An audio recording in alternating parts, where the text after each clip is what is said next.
Hello friend, welcome back to my success radar YouTube channel. Success radar YouTube চ্যানেলে তোমাদেরকে আবারও স্বাগত। তো আজকে আমরা যেটা জানবো সেটা হচ্ছে নট অনলি বাট অলসো দিয়ে আর বোথ অ্যান্ড দিয়ে কিভাবে আমরা জয়নিং করতে পারি, অর্থাৎ কো রিলেটিভ কনজাংশনে আমরা জয়নিং উইথ কো রিলেটিভস, এইটা নিয়ে এই টপিকটা নিয়ে আমরা আলোচনা করব। এরপর আমরা নাইদার নন নিয়ে আলোচনা করবো। তো আজকে যেটা আলোচনা করি সেটা হচ্ছে কি দিয়ে না, নট অনলি বাট অলসো আর বোথ অ্যান্ড। তো আগে আমরা যেটা আলোচনা করবো সেটা হচ্ছে নট অনলি বাট অলসো। মানেটা কি?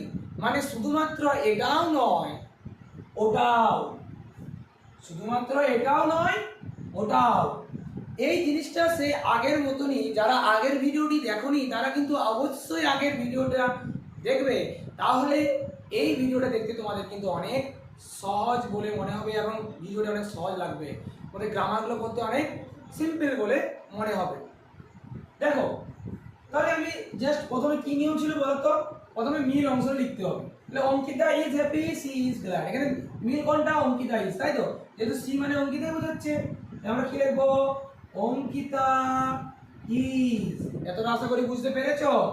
অঙ্কিতা ইজ। এবার কি লিখবো? অমিল অংশ, তাই তো? অমিল অংশের আগে নট অনলিটা, কোরিলেটিভ কনজাংশন প্রথম অংশটা। তাহলে হ্যাপির আগে কি বসিয়ে দেবো? Not only. তাহলে Ankita is not only happy, তারপর দ্বিতীয় বাক্যের অমিল অংশটার আগে কোরিলেটিভ কনজাংশন দ্বিতীয় অংশটা, অর্থাৎ বাট অলসো। বাট অলসো কি লিখবো? But also glad. এবার দেখো, যদি আমরা এটা করি তাহলে কিভাবে করব? Sujata is guilty, Promita is guilty. তাহলে প্রথমে কোনটা মিল অংশ কোথায় আছে? শেষে আছে, তাই তো? শেষে আছে, তাহলে আমরা শেষে লিখবো ইজ গিল্টি। প্রথমে কি করতে হয়? যে মিল অংশের প্রথম তাহলে প্রথমে, শেষ তাহলে শেষে, হয়ে গেল। এবার প্রথম বাক্যটির অমিলকে সুজাতা, তার আগে নট অনলি, নট অনলি বসিয়ে দেবো। তাহলে নট অনলি সুজাতা। এবার দ্বিতীয় বাক্যের অমিল অংশকে প্রমিতা, তাই তো? তার আগেটাই আমরা কি বসিয়ে দেবো? But also. তাহলে but also Promita.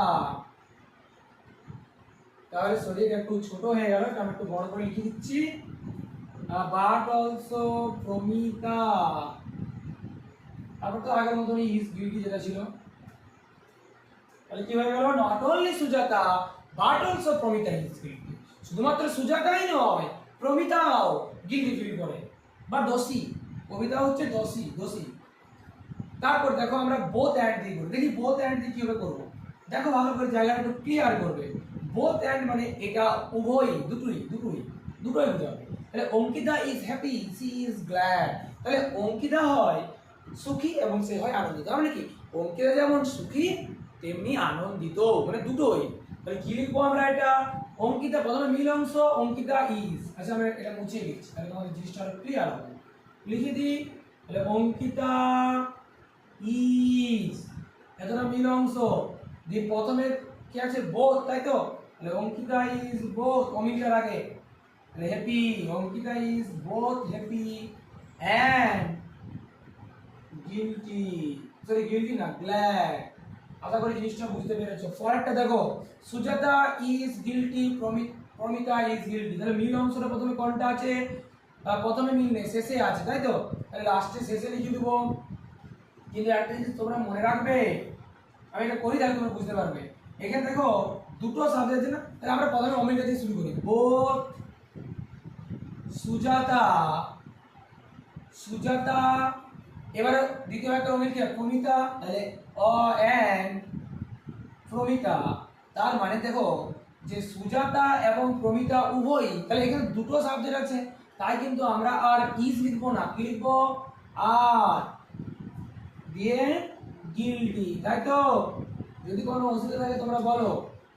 Both Sujata and Pramita is are guilty. কেন ইজ হলো না? কারণ এখানে দুটো সাবজেক্ট। তাহলে প্রথমে যেহেতু এটা অমিল অংশ, তাহলে আমরা শেষে লিখেছি অমিলটা, কিন্তু যেহেতু সুজাতা এবং প্রমিতা দুজন আছে, তাই আমরা কিন্তু এখানে ইজ বসাইনি, আর বসিয়ে দিচ্ছি। তোমরা এখানে সবসময় ফুলের ভাব বসাবে।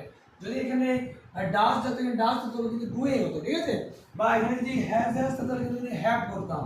তোমরা আশা করি জিনিসটা বুঝতে পেরেছো। যদি তোমাদের কোনো অসুবিধা থাকে তোমরা অবশ্যই কমেন্টে জানাবে, ঠিক আছে?